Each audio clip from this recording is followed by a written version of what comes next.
नमस्कार. आज आपण दुधी भोपळ्यापासून चटणी बनवणार आहोत. त्यासाठी मी इथं साहित्य घेतलेलं आहे. दुधी भोपळा, हिरवे टमॅटो, हिरवी मिरची, आल्याचा तुकडा आणि कोथिंबीर. आणि याच्यात आपण तिळाचं कूट आणि धान्याचं कूट टाकणार आहोत. तुम्ही भोपळ्याची भाजी खाल्ली असेल, कोफ्ते खाल्ले असतील, पराठा खाल्ला असेल, पण ही चटणी एकदा नक्की ट्राय करून बघा. खूपच टेस्टी लागती.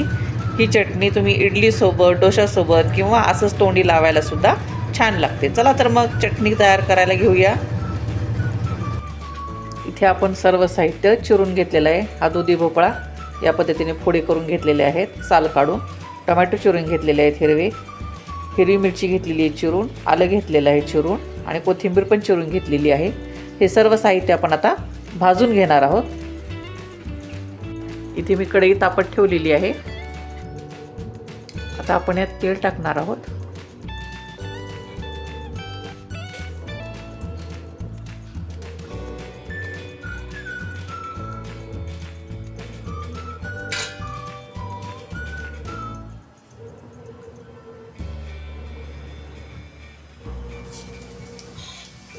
जिरे टाकले.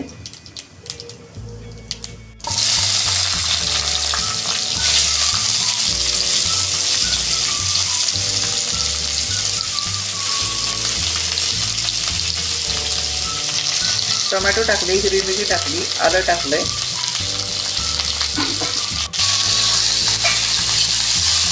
यातच आपण आता भोपळा टाकणार आहोत.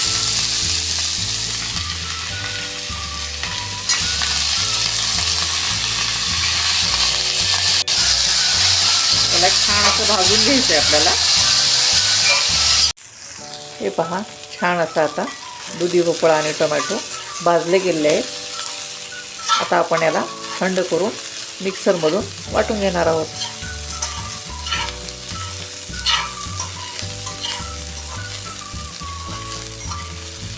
आता मी गॅस बंद करते.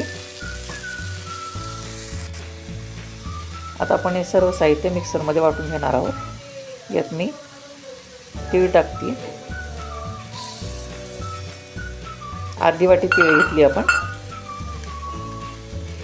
अर्धी वाटी शेंगदाणे घेतलेले आहे. कोथिंबीर घालणार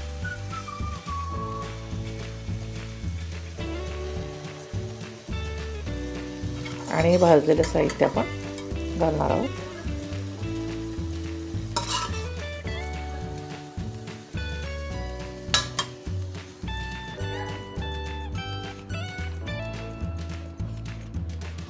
चवीनुसार मीठ घालूया आपण.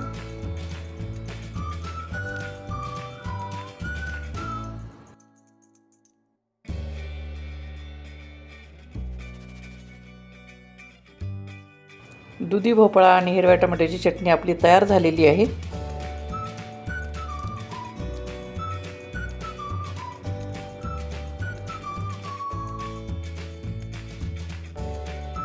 चटणी आपण आता ही सर्विंग बाउलमध्ये काढून घेणार आहोत.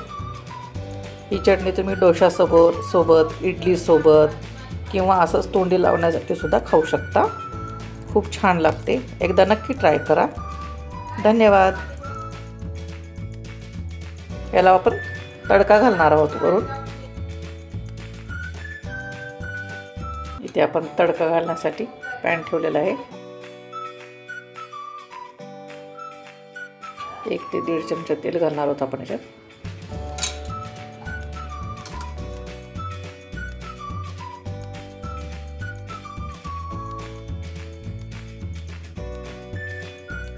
हे पहा, दिसायलाही किती छान दिसते आणि चवीला पण खूपच छान लागते. नक्की ट्राय करा. धन्यवाद.